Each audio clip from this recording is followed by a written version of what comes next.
տալու է գործադիր մարմնի հայտարարությամբ, որտեղ արտացոլված կլինին նաև ձեր բոլոր հարցերի պատասխանները։ Վահագն Հովակիմյանի եսօրվա պարզաբանումը շատ հետաքրքիր, ինքան աբսուրդային է եղել երեկվա որոշումը, որ ժամանակը չի բավարարել այդ հիմարությունները հորինելու։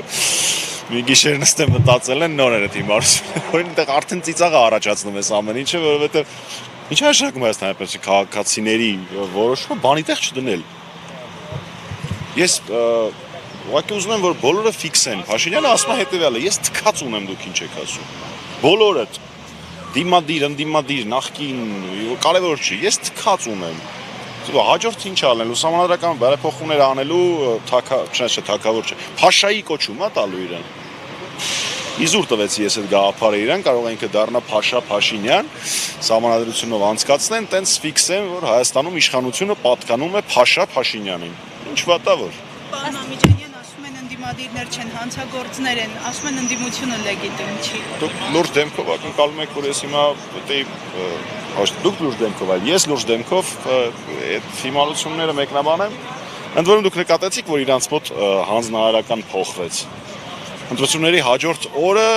Ալեն Սիմոնյանը լայվ մտավ ու ասեց, թե եկեք բան, պարլամենտարիզմ, եսիմ ինչ։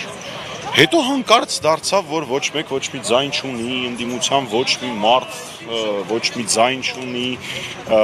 առանց փողի, ու խոսքով այն աբսուրդները, որոնք իրանք ասում էին։ Բացարձակ կարևոր չի, գիտեք ինչ է ասում Փաշինյանը, ասում իր մնացած այդ հրաշքները։ Ես նույնը ասում եմ բավական տևական ժամանակ է, բացարձակ էական չի իրանք ինչ են ասում, էականա թե մենք ինչ ենք անում, ու մենք ասելով ես որոշ շրջանակների նման չեմ փորձում որևէ մեկի վրա մեղք բարթել, ինչ-որ սլաքներ ուղղել, մենք բոլորս, որովհետև եթե Հայաստանի Հանրապետությունը գնային ճանապարհով, որով հիմա գնում է, դրա հետևանքների ժամանակ ոչ մեկին չեն հարցնելու, դու երկրորդ նախագահի կողմնակիցն էիր, առաջին նախագահի կողմնակիցն էիր, երրորդ նախագահի կողմնակիցն էիր, բոլորը հավասար են տուժելու։ Այն մարդիկ, ովքեր չեն հասկանում, որ սա մի Հայաստան է, ու բոլորիս միակ Հայաստանն է, ես ճիշտ ասած վաղուց արդեն ձեռեմ քաշել իրանց բան բացատրելուց, որովհետև երբ որ ես նույնիսկ հիմա եմ տեսնում, որ որոշ թիմեր փորձում են մեզ թիրախավորել, մեզ այսքան Հանրապետականին, մեզ այսքան նախագահ Սարգսյանին, իմ համար դա անընկալելի է, մարդիկ 18 թվականից իսկ մինչև էտել մի 10 տարի պայքարում են մեր դեմ ավելի շատ, քան Փաշինյանի, բայց այդ առանձին պատմություն է։ Եվ անդրադառնանք այս գործին, Համբարձումյանի գործին, ինչ սպասել դատարանից, այսօր սպասում է կարծեք վճռի հրապարակում։ Այո,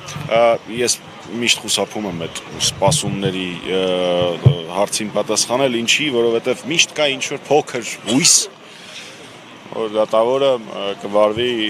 իր խղճի մտոք եւ օրենքի շրջանակներում։ Աստված տա, որ այդպես լինի եւ մեր ընկեր Դավիթ Համբարձումյանը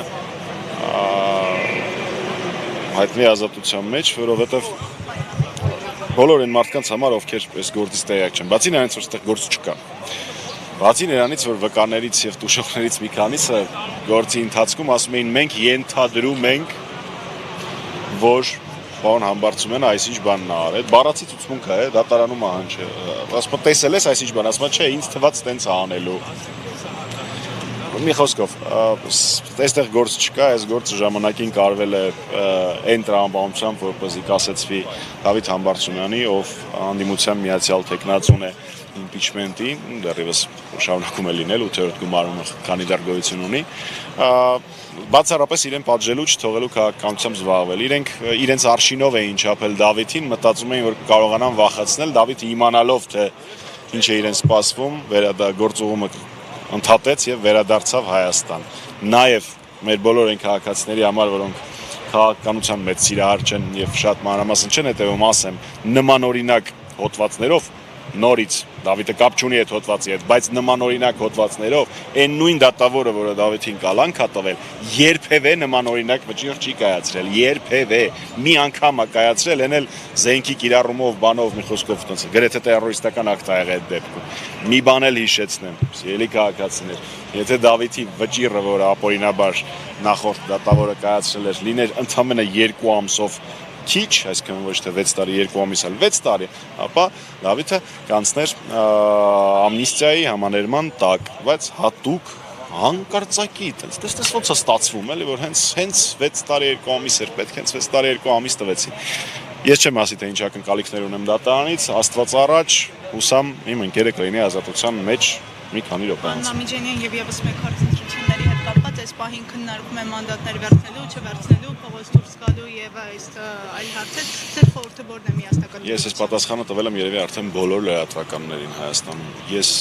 իմ գործընկերներին խորհուրդներ տալիս եմ հեռախոսով։ Տալիս եմ այն ժամանակ, երբ խորհուրդը դա հարցնում եմ։ Իմ ընդդիմադիր գործընկերների հետ մամուլով շփվելու հաճույքը ես չեմ հասկանում, ես այն ընդդիմադիրներից չեմ, որ փորձում է ընդդիմադիրների վրա, այլ ընդդիմադիրների վրա քաղաքական դիվիդենդ շահել։ Ես քաղաքական դիվիդենդներ շահելու նման կեղտոտ եղանակով կարիք չունեմ։ Շնորհակալություն։ Շնորհակալություն։ Հարգելի հետևողներ